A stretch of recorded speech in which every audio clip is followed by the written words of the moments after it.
कौवा मनहूस क्यों समझा जाता है? क्या कौवे के बोलने से घर में दौलत आती है? क्या कौवे का बोलना बीमारियों का घर में आने की अलामत है? इस वीडियो का आपके लिए जानना बहुत जरूरी है। अगर आप भी जानना चाहते हैं कि कौवे के इंसानी जिंदगी पर कोई असर है या नहीं, तो इस वीडियो को आखिर तक लाजमी देखिएगा ताकि आप इससे मुकम्मल तौर पर मुस्तफीद हो सकें। वीडियो में आगे बढ़ने से पहले आपसे गुजारिश है कि अगर आपने हमारे चैनल अलीवेज को सब्सक्राइब नहीं किया तो सब्सक्राइब कर लें और साथ में मौजूद घंटी के बटन को लाजमी दबाएं ताकि आपको आइंदा भी ऐसे ही ईमान अफरोज वीडियोस मिल सकें। दोस्तों, कौवों को अरसा दराज से चालाक समझा जाता रहा है, मगर मुमकिन है कि इनमें हमारी सोच से कहीं ज्यादा जहानत हो। लोगों में ये बात सुनने को मिलती है कि अगर कौवा घर की छत या दीवार पर बैठकर बोले तो घर में मेहमान आने वाला है। अगर कौवा घर के ऊपर से बोलता हुआ निकल जाए तो इसे मेहमान के आने या घर के मुसाफिर के वापस लौटने की अलामत समझा जाता है।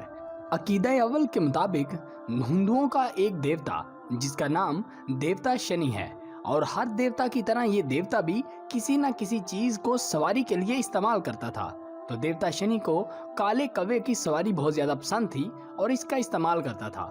तो हिंदुओं का ये अकीदा है कि अगर देवता शनि नाराज हो तो सजा देने के लिए वो कौवे का इस्तेमाल करता है। अकीदा दोम के मुताबिक तारीख में ब्राह्मणों का जब जवाल का वक्त आया और मजहबी अमवार पर कुछ मुश्किलात का सामना हुआ, जैसे पादरी अजीम किसे होना चाहिए वगैरह, तो ब्राह्मणों ने लोगों के दरमियान कुछ ऐसी बातें उजागर कर दी जिससे वो डर कर और दब कर रह गए, जिसमें कौवे का सर के ऊपर से गुजर जाने से मौत वाक़या हो जाने या दौलत के ज़ाया हो जाने की अलामत सबसे ज्यादा मशहूर हो गई। अकीदा सोम के मुताबिक हिंदुओं का एक और अकीदा जिसको कौवों की तादाद को मनहूस समझा जाता है, जैसे कि एक कौवे को बोलते देखा तो बदकिस्मती की अलामत, 2 कौवे देखे तो खुशकिस्मती की अलामत, 3 कौवे देखते तो सेहत की अलामत, 4 कौवे देखते तो दौलत की अलामत, 5 कौवे देखते तो बीमारी आने की अलामत, 6 कौवे देखते तो मौत के नजदीक होने की अलामत समझा जाता था। अकीदा चहारम के मुताबिक हिंदुओं के एक अकीदे के मुताबिक अगर किसी के मरने के बाद कौवा उसकी घर की छत पर नजर आए तो उसका मतलब कि वो मरे हुए शख्स की तरफ से पैगाम लाया है कि इस मरे हुए शख्स ने दूसरा जन्म लिया है। अकीदा पंजम के मुताबिक चूंकि काली बिल्ली को लेकर हिंदू मजहब में अकायद दर्ज हैं, इसी तरह कौवा भी काले रंग का होता है, तो लोगों ने कौवे को भी मनहूस समझना शुरू कर दिया। बस ये साबित हुआ कि ये अकीदा हिंदुआना मजहब के पैरोकार का है और दीन इस्लाम का इस तरह के अकायदों व मनगढ़ंत सोचों से कुछ ताल्लुक नहीं है।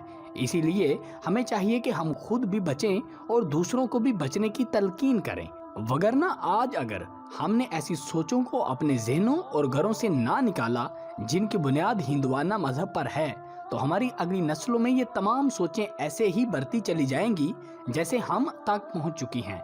अच्छी बात को शेयर करना सदका जारिया है, किसी के लिए हिदायत का सबब बन सकती है, इसलिए इस वीडियो को ज़्यादा से ज़्यादा शेयर किया करें। लिहाजा इस वीडियो को शेयर करने के साथ साथ चैनल को भी सब्सक्राइब कर लीजिएगा ताकि आपको आइंदा भी ऐसे ही दीनी इल्म मिलते रहें। अब अपने होस्ट अली बास को दीजिए इजाज़त। अगर सांसों ने वफा की तो फिर नई वीडियो के साथ ज़रूर हाजिर होंगे। दुआओं में याद रखिएगा। अल्लाह हाफिज़।